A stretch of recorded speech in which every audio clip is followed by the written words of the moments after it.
बजरंग दल का नेता आग बबूला होकर चिल्लाता है, पकड़ो, जाने मत दो। आज हम इन ईसाइयों को इनकी औकात दिखाएंगे। बड़े यीशु यीशु करते रहते हैं। देखते हैं आज इनको कौन बचाने आता है। एक उजड़ी हुई बस्ती, जली हुई झोपड़ियां, टूटी बाइबलें और भगदड़ मचा हुआ गांव। और लोग कहते हैं, हे प्रभु, अगर आज हम नहीं बचे तो हमारे बच्चों को बचा लेना।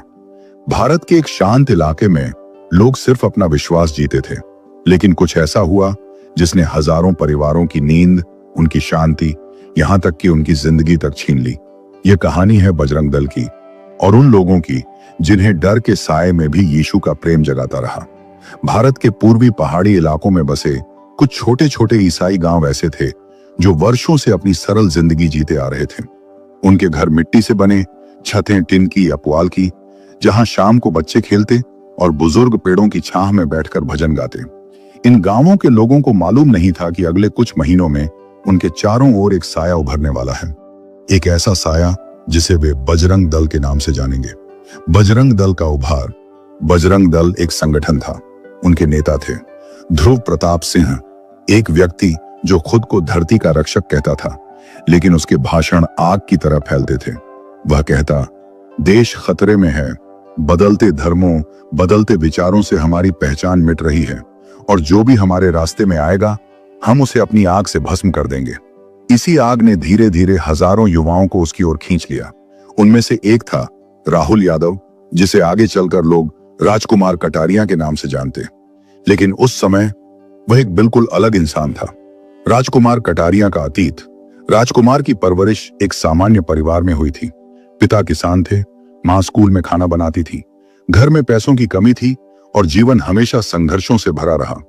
राजकुमार ने सोच रखा था, गरीबी में जन्म लिया है तो क्या, आदमी को ताकतवर बनना चाहिए, लोग डरें तभी इज्जत मिलती है।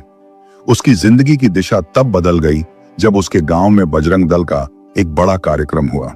ध्रुव प्रताप सिंह मंच पर आया, हजारों की भीड़ में आग भड़काने वाले शब्द बोले और अपनी आवाज से युवाओं के दिलों में ऐसा जोश भर दिया कि राजकुमार भी उसी भीड़ में बह गया।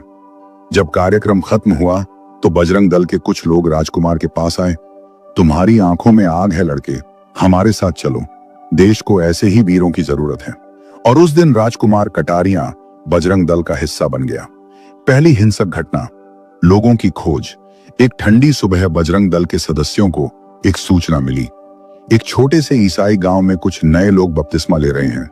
ध्रुव प्रताप सिंह ने आदेश दिया, उन्हें ढूंढो, पूछो कि वे कौन हैं, क्यों बदल रहे हैं और अगर जरूरत पड़े उन्हें समझाओ कि यह उनकी गलती है। लेकिन सभी जानते थे कि समझाना बजरंग दल की भाषा में क्या अर्थ रखता है। करीब 50 से 60 युवाओं का एक दल रात के अंधेरे में जीपों पर निकला। राजकुमार भी उनमें था। पहाड़ों के बीच से निकलती कच्ची सड़कें, बारिश से भीगी मिट्टी और ट्यूबलाइट वाली जीपों की रोशनी, जिसमें लड़कों के चेहरे उभरे हुए लगते थे, जैसे वे किसी युद्ध पर जा रहे हों। गांव पहुंचे तो रात के 1 बजे थे। शांति फैली हुई थी, कुछ घरों में दिए जल रहे थे। अचानक ध्रुव ने चिल्लाया, सब घरों की जांच करो, कोई भी बचना नहीं चाहिए। राजकुमार पहली बार किसी ऐसे ऑपरेशन में था। उसके भीतर जोश भी था, डर भी। कुछ लोग घरों से घसीटकर बाहर लाए गए। पूछताछ शुरू हुई, बच्चों की चीखें सुनाई पड़ी, लेकिन राजकुमार के चेहरे पर कोई भाव नहीं था। उसकी दुनिया में तब सिर्फ 2 शब्द गूंज रहे थे, हम सही हैं, वे गलत। उस रात राजकुमार की मुलाकात हुई एक व्यक्ति सैमुअल से, जो लगभग 50 से 55 साल का था। सरल कपड़े पहने और लगातार अपने हाथ जोड़कर कह रहा था, हम सिर्फ प्रार्थना कर रहे थे बेटा, किसी को नुकसान नहीं पहुंचाया। राजकुमार ने उसे दीवार से धक्का देकर पूछा, क्यों बदल रहे हो धर्म, किसने पैसे दिए, किसने बरगलाया? सैमुअल ने हल्की मुस्कान के साथ कहा, बेटा, अगर कोई मुझे पैसे देता तो मैं सबसे पहले अपने घर की टूटी छत ठीक करवाता, लेकिन मैंने यीशु को इसलिए स्वीकार किया क्योंकि उन्होंने मेरे दिल को ठीक किया। यह बात राजकुमार को चुभ गई, लेकिन उसने इसे डराने की रणनीति समझकर नजरअंदाज कर दिया। बजरंग दल की फैलती आग। अगले कुछ महीनों में पूर्वी इलाकों में कई छोटे ईसाई गांवों में बजरंग दल रेकी टीम घूमने लगी। वे लोगों की सूची बनाते, नए विश्वास वालों को पहचानते, उनके घर, चर्च, सभागृह, प्रार्थना स्थान, सब पर नजर रखते।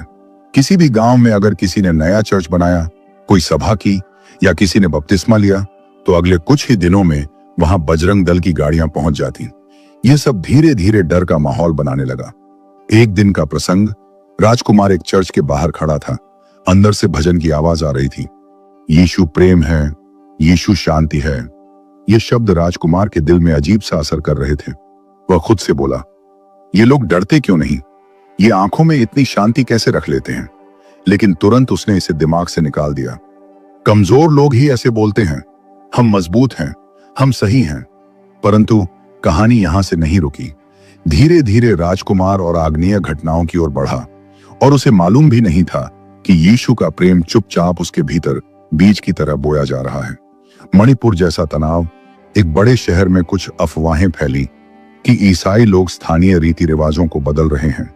हालांकि असलियत कुछ और थी, लेकिन अफवाह आग की तरह फैली। बजरंग दल के नेता ने कहा, अब वक्त आ गया है कि हम अपनी ताकत दिखाएं।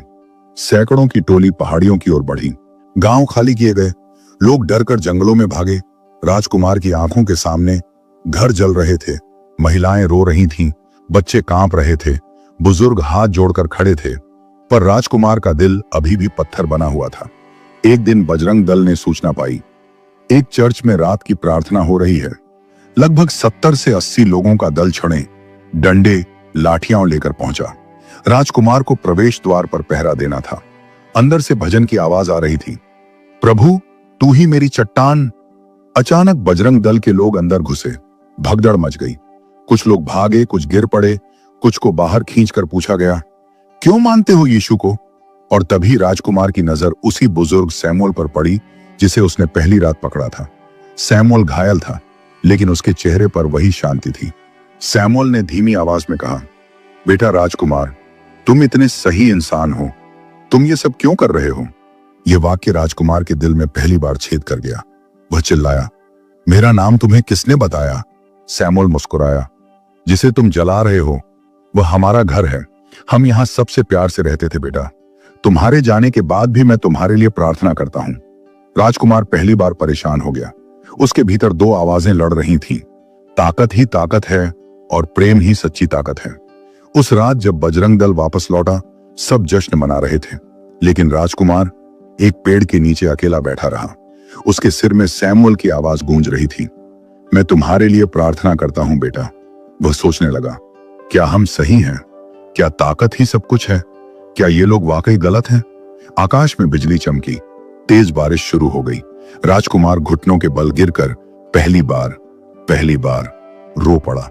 उसकी जिंदगी का यह पहला संघर्ष था, जो धीरे धीरे उसे बजरंग दल से बाहर निकालकर यीशु की ओर ले जाने वाला था। यही संघर्ष आगामी भागों में उसकी जिंदगी को बदलकर रख देगा। राजकुमार, कटारियां की टूटती दुनिया और यीशु की पहली पुकार। बारिश पूरी रात होती रही। बजरंग दल के बाकी सदस्य थके हुए थे, कुछ शराब पी रहे थे, कुछ हंसी ठट्ठा कर रहे थे। उनके लिए यह सब एक जीत जैसा था। पर राजकुमार कटारियां, वह उसी पेड़ के नीचे भीगा बैठा रहा। मिट्टी उसके कपड़ों से चिपक चुकी थी, चेहरा भीगा हुआ था, बारिश से भी और आंसुओं से भी। हर कुछ मिनट में उसकी आंखों के सामने वही दृश्य घूम जाता, सैमुअल का घायल शरीर, लेकिन चेहरे पर शांति, और वो शब्द, मैं तुम्हारे लिए प्रार्थना करता हूं बेटा। इन शब्दों में न गुस्सा था, न नफरत, न बदला, सिर्फ दया। और यही दया राजकुमार कटारिया की बनाई हुई ताकत की दुनिया को हिला रही थी। अगली सुबह दल की मीटिंग। भोर का समय, बारिश थम चुकी थी। बजरंग दल के कैंप में हड़कंप मचा हुआ था। ध्रुव प्रताप सिंह सुबह ही पहुंच गया। उसका अंदाज हमेशा की तरह आक्रामक था। उसने चिल्लाकर कहा, कल रात अच्छा काम हुआ, लेकिन यह बस शुरुआत है। लोग ताली बजाने लगे। फिर उसकी नजर राजकुमार पर पड़ी। राजकुमार थोड़ा अलग बैठा था, गुमसुम, बेचैन। ध्रुव उसकी ओर बढ़ा। राजकुमार, क्या हुआ? कल रात अच्छा काम था, तू खुश क्यों नहीं है? पहली बार राजकुमार कुछ बोल नहीं पाया। ध्रुव ने हाथ उसके कंधे पर रखा। तू मेरे सबसे भरोसेमंद लड़कों में से है। तुझे पता है हम देश बचा रहे हैं, कभी भावुक मत हो। राजकुमार ने जबरन सिर हिलाया, पर वह अपने भीतर का तूफान छिपा नहीं पा रहा था। गांव में फिर तनाव, आग की रातें।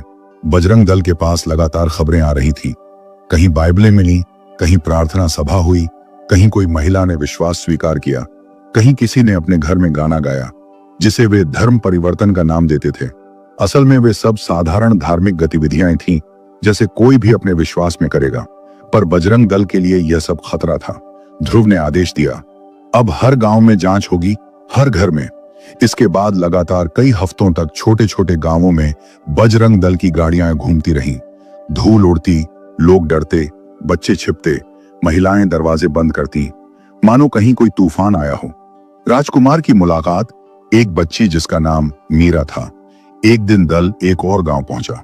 वहां एक छोटी बच्ची मिली, शायद 7 से 8 साल की। उसके हाथ में एक पुरानी बाइबल थी जो आधी भीगी हुई थी। दल के एक सदस्य ने चिल्लाकर कहा, बाइबल लेकर कौन घूमता है? उसने बच्ची का हाथ झटककर उससे बाइबल छीन ली। बच्ची रोने लगी, उसके आंसू गिरते गए। राजकुमार यह दृश्य देख रहा था। उसने बच्ची से पूछा, तुम इसे क्यों पकड़कर बैठी थी? बच्ची ने सुबकते हुए कहा, यह मेरी मां की आखिरी निशानी है। वो कहती थी, डर के समय इसे पकड़ लेना। मैं बस पहाड़ की तरफ भाग रही थी। राजकुमार के कदम फिर रुक गए। उसके भीतर फिर वही आवाज आई, ताकत से ज्यादा कोई चीज है जिसका नाम दया है। राजकुमार के सपनों में यीशु का प्रेम। उस रात राजकुमार नींद में डूब गया, लेकिन नींद किसी सुकून की नहीं थी।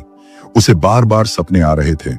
सैमुअल की मुस्कुराहट, मीरा का रोता चेहरा, चर्च में गूंजते भजन, ध्रुव की उत्तेजित आवाजें, आग से जलते घर। अचानक एक पल ऐसा आया जब राजकुमार ने देखा कि वह एक काले अंधेरे में खड़ा है। चारों ओर धुआं, आग, चीखें। फिर एक हल्की रोशनी दूर से चमकी। धीरे धीरे वह पास आई। उसमें शांति थी, सुकून था और एक मीठी आवाज, राजकुमार, तुम किस रास्ते पर चल रहे हो? राजकुमार ने भयभीत होकर पूछा, कौन है? क्या है ये? आवाज बोली, सत्य का रास्ता और झूठ का रास्ता, दोनों तुम्हारे सामने हैं। राजकुमार नींद से झटके में उठ गया। दिल तेजी से धड़क रहा था, हाथ कांप रहे थे। उसे नहीं पता था यह सपना था या चेतावनी। ध्रुव का कठोर आदेश, राजकुमार, तुम टीम का नेतृत्व करोगे। अगले ही दिन ध्रुव ने एक नई टीम बनाई। नेतृत्व राजकुमार ने की। ध्रुव बोला, अगले कुछ दिनों में बड़ा काम है। सरकार की आंखें हम पर हैं और हमें दिखाना है कि हम कमजोर नहीं हैं। तुम अब टीम हेड हो। यह सुनकर दल के सदस्य खुश हो गए, लेकिन राजकुमार, उसे लगा जैसे किसी ने उसके गले में लोहे की जंजीरें बांध दी हों। वह खुद से बोला, मैं यह सब चाहकर भी नहीं छोड़ सकता। लोग मुझे क्या समझेंगे? मेरा भविष्य क्या होगा? लेकिन अंतर्मन कह रहा था, तुम्हें सैमुअल से मिलना चाहिए। राजकुमार का छिपकर सैमुअल से मिलना। एक शाम राजकुमार अकेले बाइक लेकर उस गांव पहुंचा जहां सैमुअल रहता था। वह चुपके से उसके घर के बाहर पहुंचा। सैमुअल के घर की छत टूटी हुई थी। अंदर से भजन की धीमी आवाज आ रही थी। कुछ लोग बैठे थे, जिनमें बूढ़े, महिलाएं और कुछ युवा थे। राजकुमार ने दरवाजा खटखटाया। दरवाजा खोला, सैमुअल ही था। राजकुमार को देखकर उसने मुस्कुराते हुए कहा, आओ बेटा, मैं जानता था तुम एक दिन वापस आओगे। यह सुनकर राजकुमार स्तब्ध रह गया। कमरे में शांति थी, कोई डर नहीं, कोई गुस्सा नहीं, सिर्फ स्वीकार्यता। सैमुअल ने राजकुमार के सामने पानी रखा। राजकुमार बोला, मैं दुश्मन हूं तुम्हारा, फिर भी तुम इतना प्यार क्यों दिखा रहे हो? सैमुअल शांत स्वर में बोला, क्योंकि यीशु ने हमें यही सिखाया है, दुश्मन से भी प्रेम करो। अगर मैं तुमसे नफरत करूं, क्या फर्क रह जाएगा तुम में और मुझ में? राजकुमार हिल गया। उसने पहली बार किसी को इतनी शांति से बोलते सुना था। सैमुअल की पत्नी की बातें, जिसने राजकुमार का दिल तोड़ दिया। सैमुअल की पत्नी आई। उसने मुस्कुराते हुए कहा, बेटा, खाना खाकर जाना। हम गरीब हैं, पर जो है तुम्हारा है। यह सुनकर राजकुमार के भीतर कुछ टूट गया। यह लोग जिन्हें वह पीटता था, जिन्हें डराता था, जिनके घर जलते देखता था, वे उसे बेटा कह रहे थे। सैमुअल ने कहा, बेटा, जिस आग में तुम चल रहे हो वो तुम्हें भीतर से जला देगी। प्यार का रास्ता कठिन है, लेकिन वही जीवन देता है। राजकुमार का अंदरूनी संघर्ष, दल या सत्य। उस रात राजकुमार घंटों बैठा रहा सैमुअल के घर में। उसने पहली बार यीशु के बारे में सुना, क्षमा, दया, शांति, रहमत, दुश्मन से भी प्रेम। सैमुअल ने बताया, बेटा, जब यीशु को क्रूस पर चढ़ाया गया तब भी उन्होंने कहा, हे पिता, इन्हें क्षमा कर, क्योंकि ये नहीं जानते कि ये क्या कर रहे हैं। हम भी वहीं सीखते हैं। ये वाक्य राजकुमार के दिल पर चाकू की तरह उतरा। बजरंग दल में लौटने पर सवाल जवाब। जब राजकुमार वापस लौटा, दल के कुछ लोगों ने पूछा, कहां गया था? कोई खबर मिली? राजकुमार ने झूठ बोला, बस रास्ते से घूम कर आया।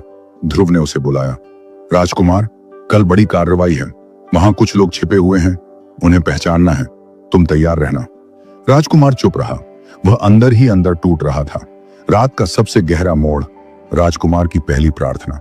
उस रात राजकुमार बिस्तर पर लेटा था, लेकिन नींद नहीं आ रही थी। उसके सामने मीरा की रोती आंखें, सैमुअल की मुस्कान, चर्च का भजन और ध्रुव का आदेश सब एक साथ घूम रहे थे। आंखों से आंसू बह निकले। पहली बार वह खुद से बोला, हे ईश्वर, अगर तू है तो मुझे सही रास्ता दिखा दे। मैं थक गया हूं, मुझे समझ नहीं आता मैं क्या कर रहा हूं। उसने यह शब्द अपने होंठों से फुसफुसाए, यीशु, अगर तू सच में है तो मुझे संभाल ले। यह राजकुमार के जीवन की पहली प्रार्थना थी और उसी रात उसके जीवन का सबसे बड़ा परिवर्तन शुरू हो चुका था। सुबह होते ही बजरंग दल तैयार हो गया। बड़ी कार्रवाई, बड़ा गांव, कई ईसाई परिवार, बहुत तनाव। ध्रुव प्रताप सिंह ने आदेश दिया, आज किसी को छोड़ना नहीं है। सारे लड़के तैयार थे, हथियार, डंडे, जीपें सब सज धज कर खड़ी थी। राजकुमार भी बाहर आया, पर उसका चेहरा बदल चुका था। उसकी आंखों में पहली बार ताकत नहीं बल्कि दया दिख रही थी और उसके भीतर एक आवाज साफ सुनाई दी, सत्य तुम्हें मुक्त करेगा। जो कुछ होने वाला था वह राजकुमार की जिंदगी हमेशा के लिए बदल देगा। राजकुमार का अंदरूनी युद्ध, बजरंग दल का क्रूर अभियान और वह पल जब राजकुमार सब कुछ छोड़कर यीशु को स्वीकार करता है। बजरंग दल की सबसे क्रूर रात और राजकुमार की आत्मा का अंतिम युद्ध। बजरंग दल अगले सुबह सबसे बड़ी कार्रवाई के लिए तैयार था। राजकुमार का मन टूट चुका था। उसने पहली बार यीशु को पुकारा था, धीमी आवाज में, कांपते दिल से, और अब वह उसी रास्ते पर जा रहा था जो उसे या तो हिंसा की आग में या यीशु की शांति में धकेल देगा। एक गांव जो तूफान की प्रतीक्षा कर रहा था। सुबह का समय था। पूर्वी पहाड़ियों में सूरज धीरे धीरे निकल रहा था। हवा में एक अजीब सी घुटन थी, मानो प्रकृति खुद जानती हो कि आज कुछ भयानक होने वाला है। जिस गांव पर बजरंग दल हमला करने जा रहा था वह दूधवा घाटी नाम का एक पहाड़ी इलाका था। कुछ खास बातें, यह गांव ईसाई जनसंख्या वाला था। यहाँ कई चर्च थे, कई नए परिवारों ने स्वतंत्र रूप से यीशु को जाना था। गांव शांत था, लेकिन पिछले महीनों में डर में जी रहा था। कई महिलाएं बच्चों को लेकर पहाड़ियों में छिप गई थीं। कुछ पुरुष रात भर जागते रहे थे। बजरंग दल का काफिला पहाड़ियों की ओर, लगभग 20 जीपें, पहाड़ों में उठती धूल, लेकिन वह बजरंग दल का नेता भी था। सबकी निगाहें उसी पर थी। उसके भीतर दो दुनिया भिड़ रही थी, आदेश बनाम अंतरात्मा, धर्म आधारित नफरत बनाम प्रेम, ताकत बनाम सत्य। गांव में अफरा तफरी। गांव में जैसे ही लोगों ने पहाड़ियों पर जीपों को चढ़ते देखा, हर घर में हलचल मच गई। एक युवक ने चिल्लाकर कहा, वे आ गए, छिप जाओ। कुछ लोग चर्च में बंद हो गए, कुछ लोग जंगल की तरफ भागे, कुछ महिलाएं अपने बच्चों को गोद में लेकर दीवार के पीछे छुपने लगी। सबसे डरावना दृश्य, चर्च की घंटी बजने लगी और लोग भय से कांपते हुए एक दूसरे का हाथ पकड़े अंदर इकट्ठे होने लगे। राजकुमार का मनोवैज्ञानिक युद्ध। राजकुमार की जीप गांव के केंद्र में रुकी। धूप में गांव शांत लग रहा था, लेकिन हवा में दहशत तैर रही थी। उनके उतरते ही ध्रुव चिल्लाया, घर घर घुसो, बाइबलें, प्रार्थना की चीजें और जो भी संदिग्ध हो सब बाहर निकालो। सैकड़ों लड़के फैल गए। चीखें, रोना, दरवाजों की आवाजें सब गूंजने लगा। राजकुमार खड़ा ही रह गया। उसकी टांगें भारी हो रही थीं। एक लड़का उसके पास आया, भैया आप कुछ कर क्यों नहीं रहे? राजकुमार ने उसकी ओर देखा। मन में आवाज आई, क्योंकि यह गलत है, लेकिन उसने कुछ कहा नहीं। उसका शरीर वहीं जम गया, जैसे लड़ाई उसके पैरों में नहीं दिल में चल रही थी। चर्च का दरवाजा तोड़ना। कुछ लड़के चर्च की ओर भागे। अंदर लोग प्रार्थना कर रहे थे, प्रभु हमें बचा। आवाजें धीमी थीं, लेकिन उनमें दर्द था। ध्रुव ने चिल्लाकर कहा, राजकुमार तुम टीम हेड हो, तुम चर्च का दरवाजा तोड़ोगे। यह सुनकर सन्नाटा। सभी लड़कों की नजरें राजकुमार पर थीं। राजकुमार ने भारी सांस ली। उसने दरवाजे को छुआ।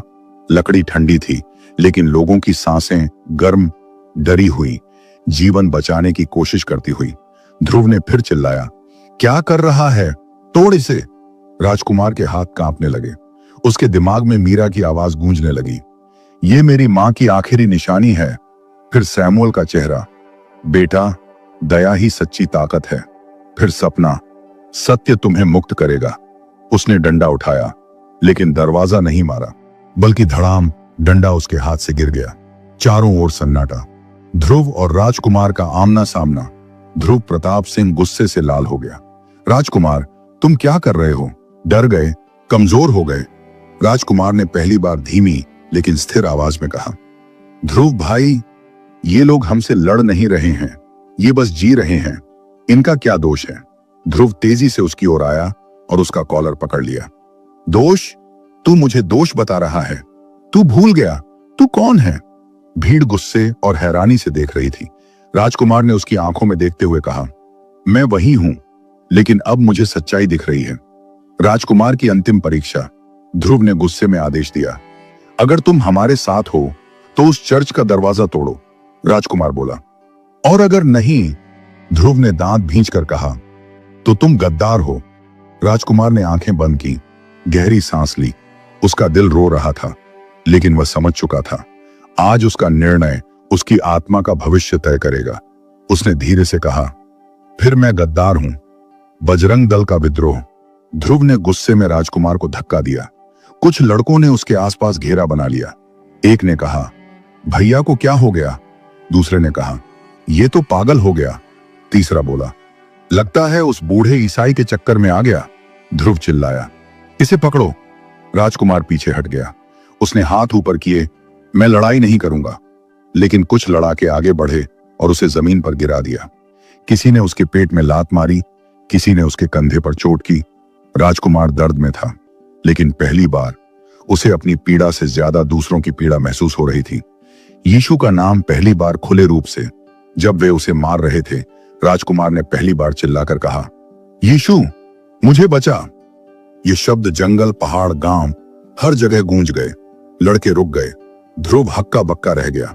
राजकुमार जमीन पर पड़ा हुआ था, घायल, लेकिन उसके चेहरे पर एक अजीब सी शांति थी जो पहले कभी नहीं देखी गई। गांव वालों की प्रतिक्रिया। यह दृश्य दर्जनों गांव वालों ने देखा। कई लोग चर्च की खिड़कियों से झांक रहे थे। कुछ और लोग जो पहाड़ों पर छुपे थे नीचे उतर आए। एक बुजुर्ग ने धीमी आवाज में कहा, वह परिवर्तन की राह पर है। एक महिला बोली, यीशु ने उसे बुला लिया। ध्रुव का क्रोध और अंतिम धमकी। ध्रुव प्रताप सिंह चिल्लाया, राजकुमार तुम्हारा दिमाग खराब हो गया है। फिर उसने बाकी लड़कों से कहा, इसे छोड़ दो, इसे मरने दो, जैसे चाहे खुद संभल ले। यह कहकर बजरंग दल पीछे हट गया और चर्च के दूसरे हिस्सों में फैल गया।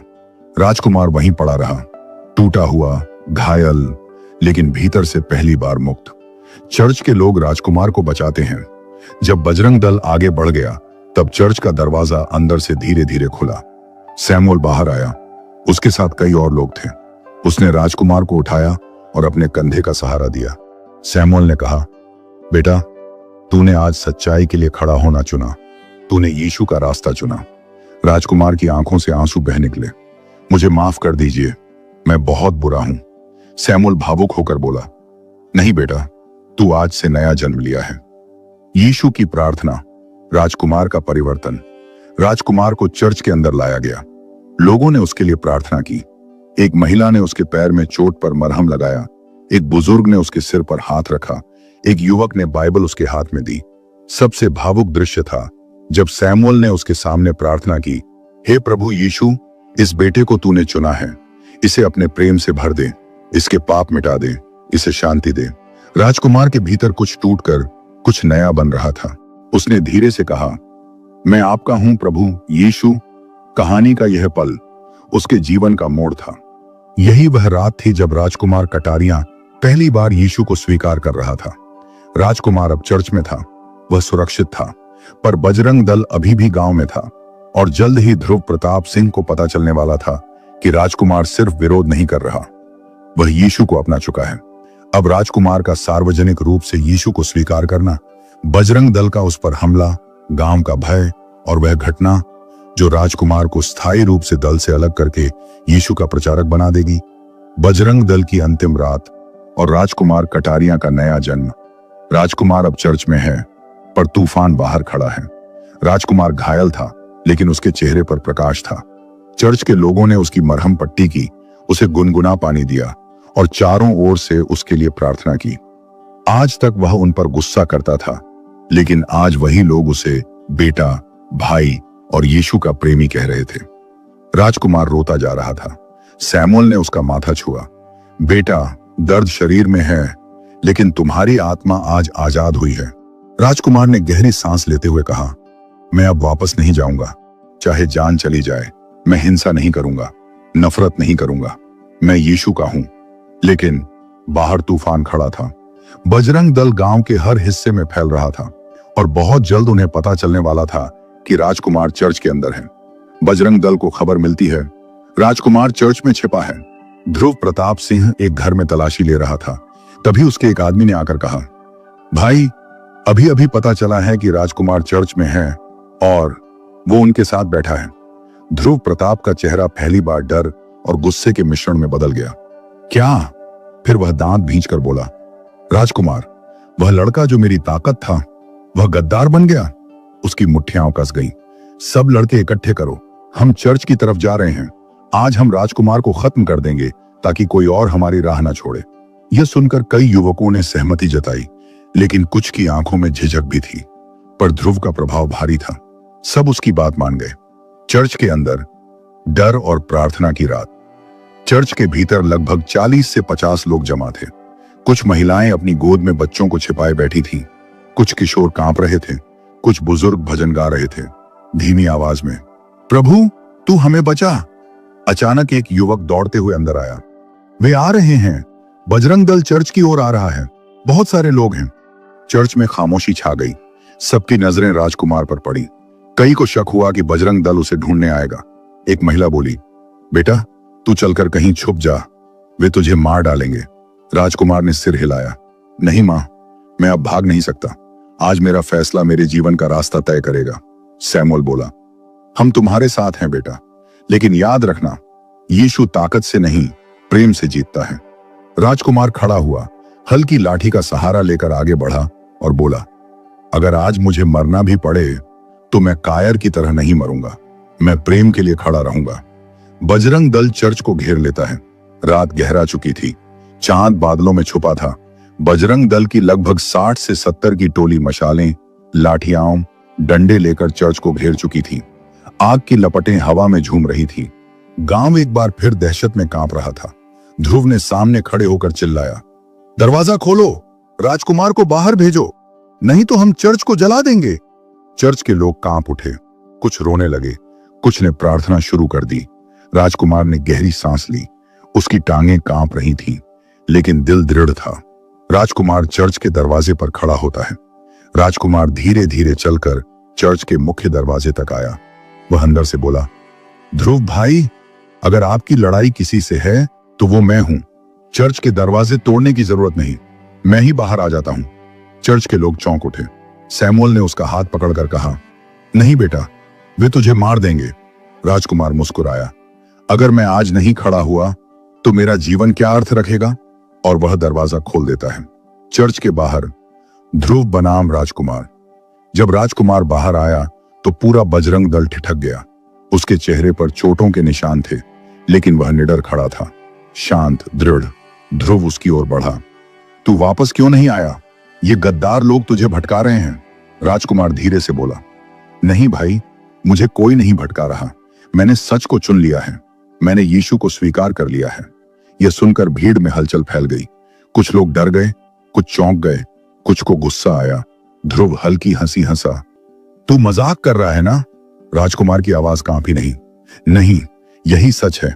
ध्रुव का पागलपन। ध्रुव चीखते हुए बोला, अगर तू मेरे साथ नहीं तो दुश्मन है। उसने राजकुमार की तरफ लाठी चलाने की कोशिश की, लेकिन राजकुमार ने हाथ ऊपर कर दिया। मैं तुम्हारे साथ नहीं लड़ूंगा। ध्रुव गरजा, तो फिर मरने के लिए तैयार हो जा। उसने लाठी पूरी ताकत से घुमाई। वह क्षण जिसने सबको रोक दिया। लाठी हवा चीरती हुई राजकुमार के चेहरे पर गिरने वाली थी, लेकिन धाड़, उससे पहले बजरंग दल के ही एक युवक ने ध्रुव का हाथ पकड़ लिया। सब चौंक गए। युवक बोला, भाई, यह गलत है। राजकुमार कभी हमारे लिए जान देने को तैयार रहता था। आज वह सिर्फ शांति की बात कर रहा है और हम उसे मार देंगे? इतना सुनते ही कुछ और लड़के आगे आ गए। एक बोला, मैंने कल इन ईसाई लोगों को देखा था, वे तो रो भी नहीं रहे थे, वे बस प्रार्थना कर रहे थे। इतना विश्वास कहां से आता है? दूसरा बोला, ध्रुव भाई, हम धर्म की रक्षा के लिए आए थे, किसी को मारने के लिए नहीं। पहली बार बजरंग दल में फूट दिखने लगी। ध्रुव आग बबूला हो गया। तुम सब भी गद्दार हो गए। राजकुमार की वह बात जिसने दिल बदल दिए। राजकुमार धीरे से आगे बढ़ा। उसने चोट खाते हुए भी अपनी आवाज स्थिर रखी। भाइयों, मैं वही हूं जो तुम थे। मैंने भी वही गुस्सा देखा, वही नफरत महसूस की, वही अंधापन जिया। लेकिन जब मैंने यीशु के लोगों को देखा, उनकी शांति, उनका प्रेम, उनकी क्षमा, तो मुझे एहसास हुआ नफरत हमें अंदर से मार देती है, लेकिन प्रेम हमें नया जीवन देता है। भीड़ खामोश। राजकुमार आगे बोला, अगर सच में देश से प्यार है तो पहले इंसान से प्यार सीखो। विश्वास को डंडे से नहीं, प्यार से फैलाया जाता है। किंकर्तव्य विमूढ़ भीड़ धीरे धीरे नरम पड़ने लगी। ध्रुव की हार। ध्रुव ने चारों ओर देखा। अब उसके पास सिर्फ 6 से 7 लड़के रह गए थे। बाकी सब पीछे हट गए थे। उसने गुस्से में जमीन पर लाठी फोड़ी। यहां कोई मेरा नहीं, सब बिक गए हो। वह राजकुमार को घूरते हुए बोला, आज से तू मेरे लिए मर चुका है। और वह अपने कुछ लड़कों के साथ गांव से बाहर निकल गया। बाकी बजरंग दल के युवकों ने धीरे धीरे लाठियां जमीन पर रख दी। कुछ रो रहे थे, कुछ शर्मिंदा थे, कुछ स्तब्ध थे। उनमें से एक ने कहा, हम गलत कर रहे थे। गांव का उद्धार। चर्च के लोग बाहर आए। कई महिलाएं बच्चों को लेकर रोते हुए राजकुमार को देख रही थीं। लोग धीरे धीरे उसकी ओर बढ़े और उसके हाथ छूने लगे। बेटा, तूने हमें बचा लिया। धन्यवाद। तू यीशु का सच्चा सेवक है। सैमुअल ने राजकुमार को गले लगा लिया। आज तुमने न सिर्फ गांव बचाया, बल्कि अपने भाइयों की आंखें भी खोल दी। राजकुमार रो पड़ा। आज पहली बार उसके आंसू दर्द के नहीं, गौरव के थे। राजकुमार का नया जीवन। कई महीनों तक राजकुमार दूधवा घाटी में रहा। उसने ईसाई विश्वास को समझा, बाइबल पढ़ी, लोगों की सेवा की और धीरे धीरे उसका पुराना नाम भी बदल गया। अब वह राजकुमार कटारिया नहीं, सब उसे राजकुमार सेवक कहते थे। वह घर घर जाता, लोगों को शांति, क्षमा और प्रेम का संदेश देता।